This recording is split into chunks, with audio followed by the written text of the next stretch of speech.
pendidikan menjadi hal yang sangat erat bagi kehidupan manusia. Dan dari masa ke masa, pendidikan memiliki bentuk dan ciri khas yang berbeda. Semua itu terjadi karena adanya pengaruh dari berbagai elemen, mulai dari agama, politik, teknologi, sosial, dan lain-lain. Setiap elemen mengarahkan pendidikan ke arahnya masing-masing, sehingga tak jarang menciptakan aliran-aliran yang menciptakan sekat-sekat penghalang, ataupun juga menciptakan kebingungan ke arah mana pendidikan ini akan dibawa. Dan inilah pendidikan di persimpangan jalan.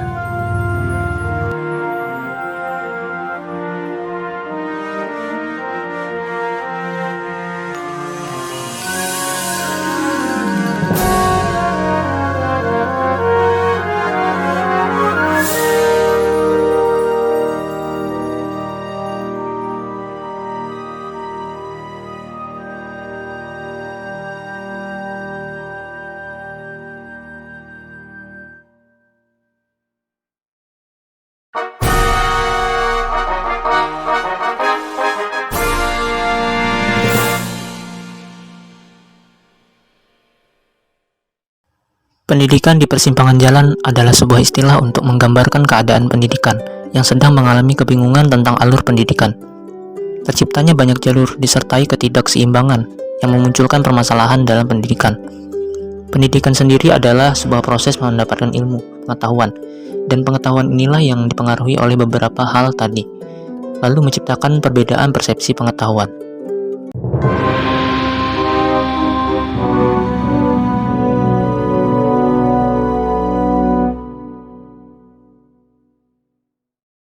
Pendidikan dalam genggaman agama. Dunia pendidikan pernah berada di bawah genggaman kaum agama. Para kaum agama pengelola gereja, kuil, wihara, sinagog, masjid, dan pesantren begitu kuat pengaruhnya dalam mengendalikan proses pendidikan. Dengan pandangannya yang dikotomis, serta penjagaan yang kuat terhadap wibawa dan otoritas kaum agama, ilmu pengetahuan hanya dapat diterima jika sejalan dengan doktrin agama. Beberapa ilmuwan yang tetap mempertahankan hasil penelitiannya yang tidak sejalan dengan doktrin agama harus meringkuk dalam penjara atau bahkan dibunuh seperti yang menimpa Galileo, Bruno, dan Kopernikus. Kuatnya pengaruh agama terhadap pendidikan di suatu pihak memberikan sumbangan yang besar bagi timbulnya stabilitas dan ketentraman kehidupan masyarakat. Terpeliharanya ilmu agama secara ketat serta kesinambungan regenerasi para ulama yang mendalami ilmu agama. Namun di sisi lain, mereka tertinggal dalam bidang manajemen dan ilmu pengetahuan modern, kurang mampu mendialogkan ilmu agama dengan berbagai permasalahan yang konstekstual dan aktual, serta kurangnya orientasi keduniaan. Keadaan ini menyebabkan para lulusan pendidikan agama kurang memiliki akses untuk memasuki dunia kerja modern, serta pergaulan di masyarakat yang lebih luas.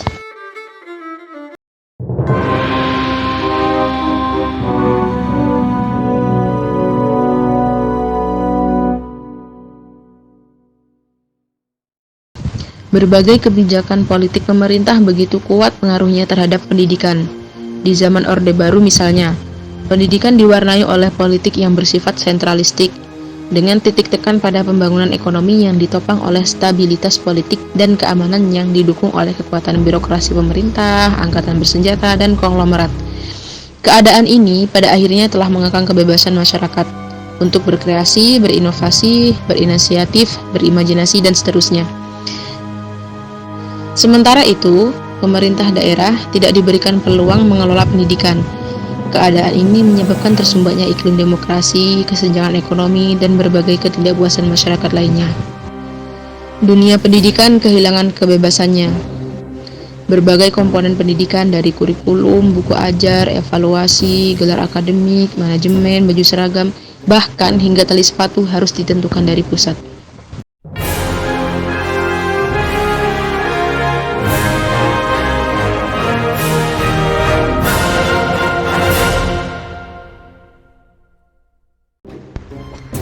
Pendidikan di bawah tekanan supermasif tech. Pandemi COVID-19 memunculkan wajah baru bagi dunia pendidikan. Transformasi pendidikan berlangsung masif dan cenderung akseleratif. Instan dan pelaksanaan pembelajaran daring atau dalam jaringan dan pembelajaran jarak jauh atau PJJ menjadi tren, bahkan menjadi alternatif utama untuk diterapkan. Situasi ini memunculkan berbagai fenomena. Satu sisi ada manfaat positif bagi semua pihak. pendidik, dan peserta didik atau juga orang tua dipaksa untuk menguasai dan paham teknologi atau IT, serta wajib menerapkan pada proses pembelajaran. Namun nyatanya dampak negatif yang dihasilkan juga tidaklah sedikit. Problematika pelaksanaan pembelajaran daring dan PJJ imbas pandemi sangat terasa terutama pada jenjang pendidikan dasar. Iptek memiliki karakter yang rasional, objektif, empiris, dan cenderung naturalis. Gagasan dan pemikiran para tokoh ilmu pengetahuan seperti Roger Bacon, Francis Bacon, Auguste Comte, dan lainnya telah menggeser pengaruh filsafat, agama, seni, politik, dan ideologi. Berbagai komponen pendidikan, visi, misi, tujuan, kurikulum, dan manajemen misalnya sangat syarat dengan logika pengetahuan. Demikian pula berbagai mazhab dalam ilmu pengetahuan, ekonomi, sosial, politik, budaya, dan lain sebagainya yang terkandung saling bertentangan juga terbawa masuk ke dalam dunia pendidikan.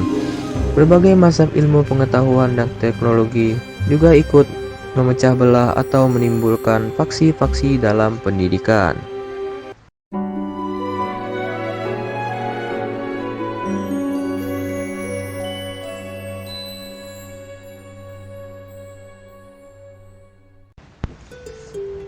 Pemecahan masalah.